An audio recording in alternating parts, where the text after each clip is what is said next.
Hi guys, I'm Sammy, and welcome to Salvaged by Sammy, where we cover all things home projects and DIY. Today, I'm going to be showing you how I took this dresser and turned it into this. Before we get started, make sure you hit the subscribe button and follow me on Instagram and TikTok so you never miss a project. I'll be linking as many products as I can in the caption, but make sure you comment whatever questions you may have. Let's get started. I found this piece on Facebook Marketplace and knew it had the potential to be beautiful. I started by using a screwdriver to remove all of the old hardware. A lot of dust and grime can build up underneath the old hardware, so you want to make sure to remove it before you start cleaning. My favorite cleaning agent to use on furniture is Crud Cutter. This is a degreaser, so it makes sure to get all of the dust and grime. On a piece like this that has a lot of details, a lot of dust can settle in the grooves. You really want to take your time and make sure you get all of it out. I decided for this piece that I wanted to keep the top raw wood. For that, I started by using 100 grit sandpaper to sand through the top varnish. If you didn't want to spend time sanding, you also could use a chemical stripper that would strip off the top layer of stain.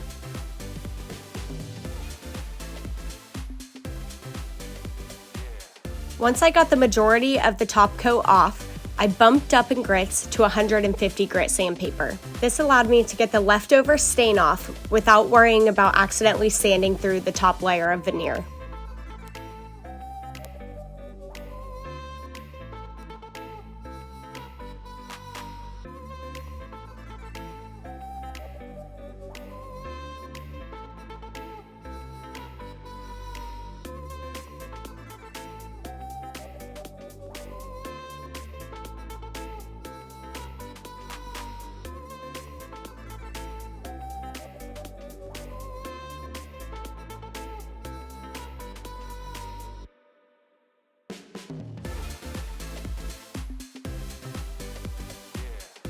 Once the top was sanded, I stuck with 150 grit sandpaper and moved on to scuff sanding the entire rest of the piece. Scuff sanding is when you lightly sand the entire piece to give your paint some teeth to grip onto. It also has other benefits, such as smoothing out any cosmetic dents that may be on your piece.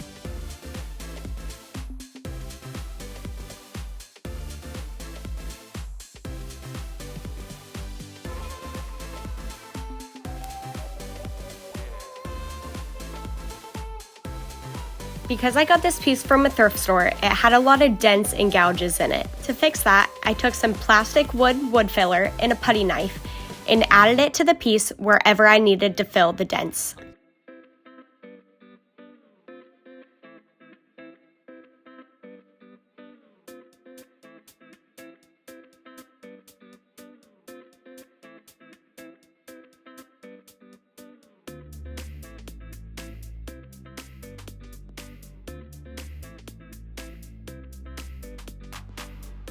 As you can see, this piece had a lot of detail along the top that needed sanded down as well.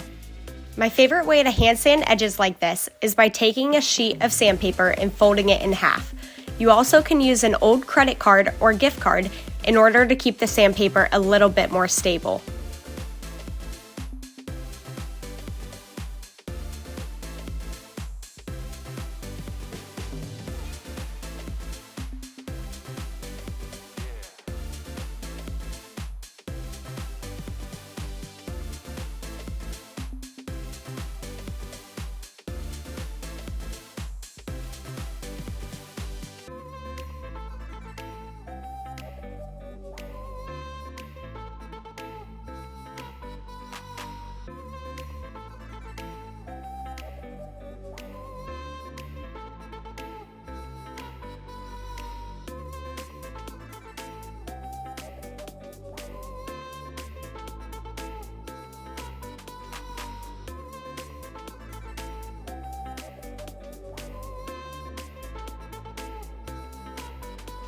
Once the wood filler was dried, I took 150 grit sandpaper and sanded off all the excess. This will make the entire piece smooth and ready for primer.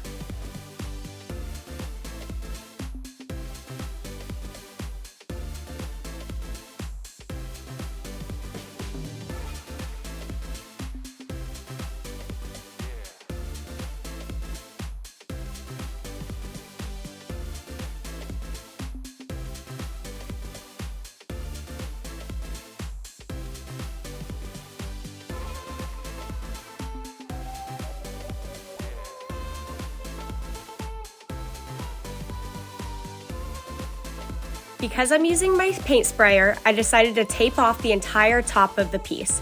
This way, no off spray from my sprayer would get on the wood that I had just sanded down.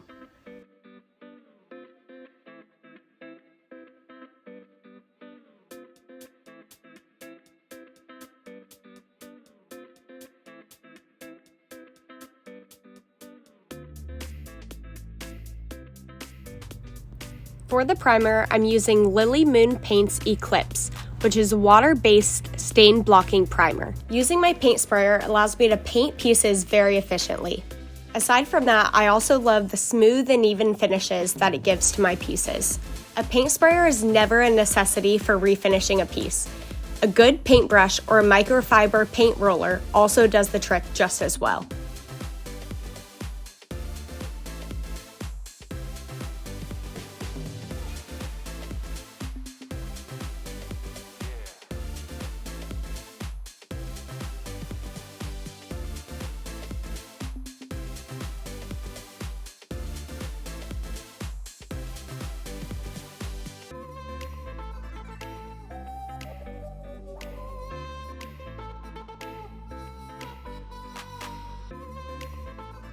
One of my favorite little tricks is to go back to your piece after you apply the primer. Once it's all one color, you can easily see any dents or nicks that you may have missed while wood filling.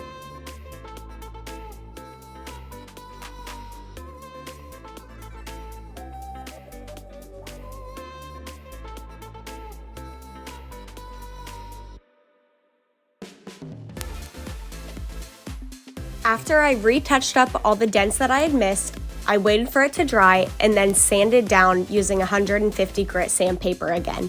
While sanding, it may take off some of the primer, but that's okay because I'm going to do one final coat before paint.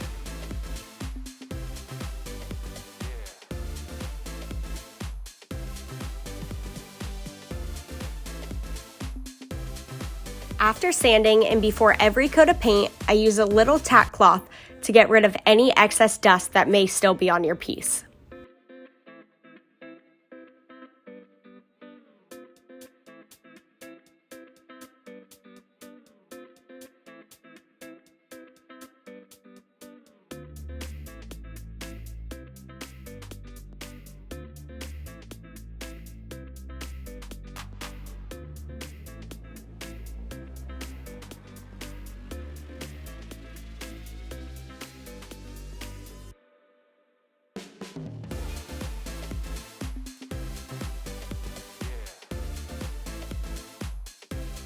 After the second coat of primer dried, it was time to move on to paint.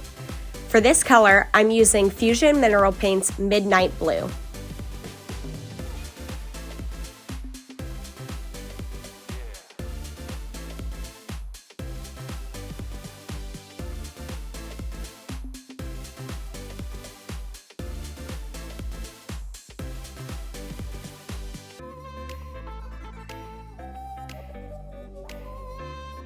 Once the paint was dry, I moved on to staining the top. I like to use Bear's water-based stain. I also use a mister and a microfiber rag to apply it.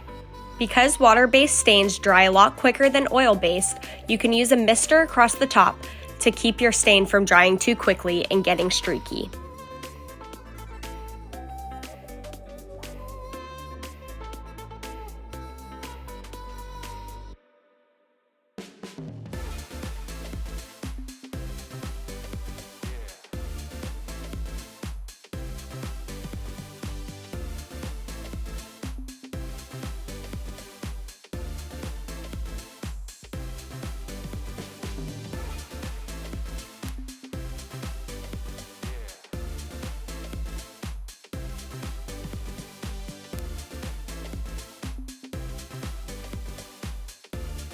Once that stain dried, I decided it was a little bit lighter than I had wanted, so I went back over it with Special Walnut, which is a slightly darker color. I applied the second stain in the same pattern that I did the first. I misted down the top of the piece and used a microfiber rag to apply the stain.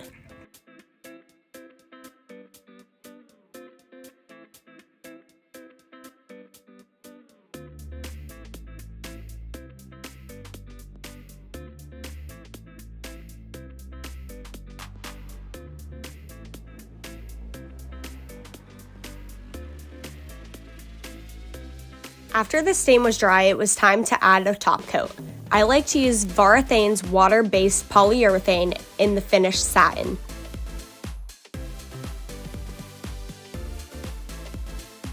Next up, it was time to add the hardware. I like to use this hardware measuring piece to make sure that the knobs are going to be even.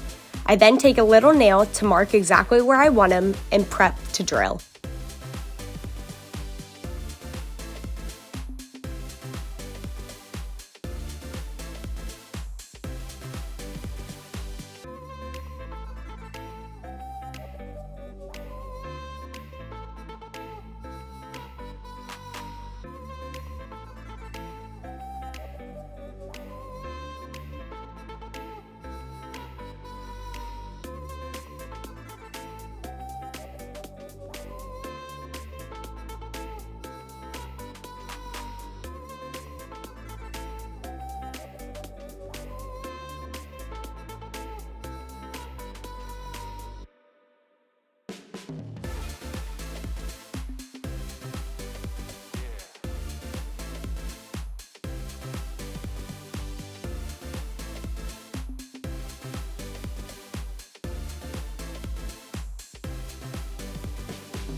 The last detail was to paint the bottom of the feet. I like to use rub and buff and a little paintbrush to paint on the gold detail.